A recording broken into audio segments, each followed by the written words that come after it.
human body is made to walk. Our bodies function better when we walk. We are healthier in many ways when we walk. There's almost nothing that we can do for our own personal health that creates more benefit than walking. Walking 30 minutes a day, 5 days a week, actually reduces the rate of people becoming diabetic by over half. We have an epidemic of diabetes in this country. The number of diabetics has doubled, and people with diabetes now use over 40% of the healthcare dollars spent by Medicare. We could cut the number of new diabetics by more than half if people simply walked that half hour a day, 5 days a week. The benefits of walking are so good that they are hard to believe. We are far less likely to have strokes, heart disease, and hypertension when we walk. Women who walk have a 43% reduction in the risk of stroke. Walking reduces hypertension. The body has over 100,000 miles of blood vessels. Those blood vessels are more supple and healthier when we walk. Walking is clearly what our body is designed to do. We resist disease more effectively when we walk.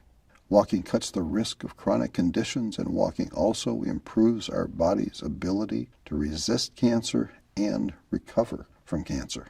Women who walk have a 20% lower likelihood of getting breast cancer and a 31% lower risk of getting colon cancer. Men who walk are 2/3 less likely to have a positive biopsy for prostate cancer and a 60% lower risk of colon cancer.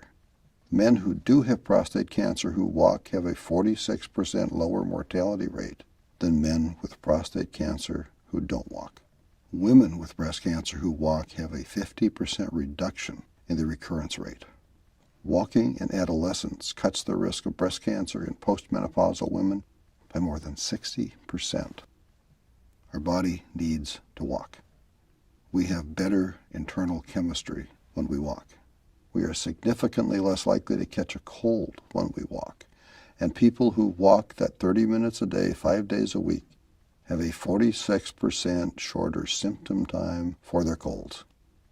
Walking has shown to reduce the cell deterioration in the brain for people who are genetically at high risk of Alzheimer's.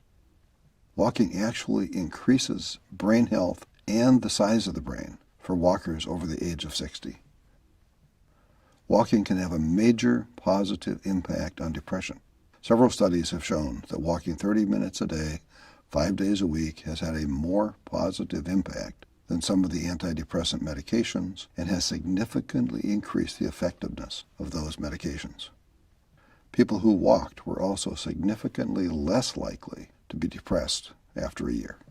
Walking creates positive neurochemicals, and it is the easiest health improvement strategy to maintain over time. It doesn't take very much equipment to walk. We don't need to run or jog or swim to get the benefits of walking. The human physiological need to walk is a basic need that we can meet by just walking. Walking strengthens the heart. Walking strengthens our bones. Walking half an hour a day has health benefits that exceed the benefits of losing 20 pounds. In fact, an overweight person who walks can have lower health risk than a thin person who is inert.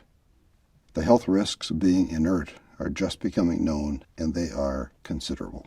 Lancet Magazine and the National Institute of Health have all endorsed walking as one of the very best things we can each do for ourselves. The Harvard School of Public Health and the Mayo Clinic have saluted the benefits of walking. The medical evidence for walking is huge, and it is growing. The very best news might be that we don't have to walk that 30 minutes every day in one straight period of time. We can break it up and still get full benefits. We can walk 15 minutes twice a day and get the same health benefits. 2 20-minute walks would be optimal for some people. So planning our day around finding those 2 15-minute walk times is a lot easier than having to find time to walk the full 30 minutes in one uninterrupted time slot.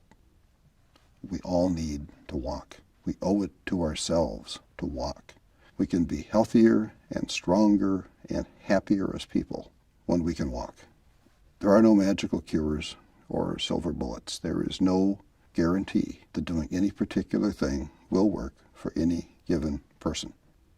But when you look at all of the data about Alzheimer's and stroke and diabetes and depression, and when you look at the reduction in all of those bad things, it's pretty hard for anyone who cares about their own health not to look very hard at how walking can become a major part of what we do.